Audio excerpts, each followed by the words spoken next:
ഇത് മറയൂർ കൂടൽപ്പെട്ട റോഡിൽ നടന്നൊരു സംഭവമാണ്. ധൈര്യം നല്ലതാണ്, പക്ഷേ അമിത ധൈര്യം അത് മനുഷ്യന് ആപത്താണെന്ന് തെളിയിക്കുന്നൊരു വീഡിയോ ആണ്. കണ്ടു നോക്കുക.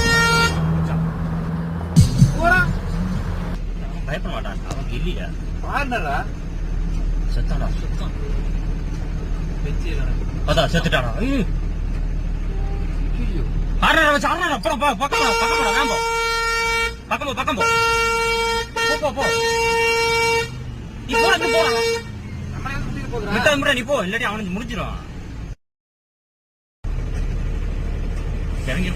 இறங்க முடியாது, பள்ளம் ரொம்ப பெரிய பள்ளம். ஐயா மழை வச்சா போ, அவன் எந்திரிக்கலாம்.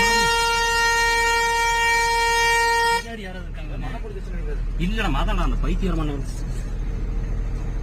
நீனு வராது. போறக்கு வழி அங்கிட்டு போனா இல்ல இங்கிட்டு தான் வரணும். அதுதான் இறங்கி இருக்கும் மேல. தெரியலையே அப்படி என்ன இறங்கட்டும். இறங்கிடும், இறங்குறக்கு வழியினால அது பண்ணிட்டு இருக்கு. ரொம்ப பள்ளமா இருக்கு. இறங்கிச்சு மேல வருமா? இல்ல இறங்கிச்சுன்னா போயிடும்.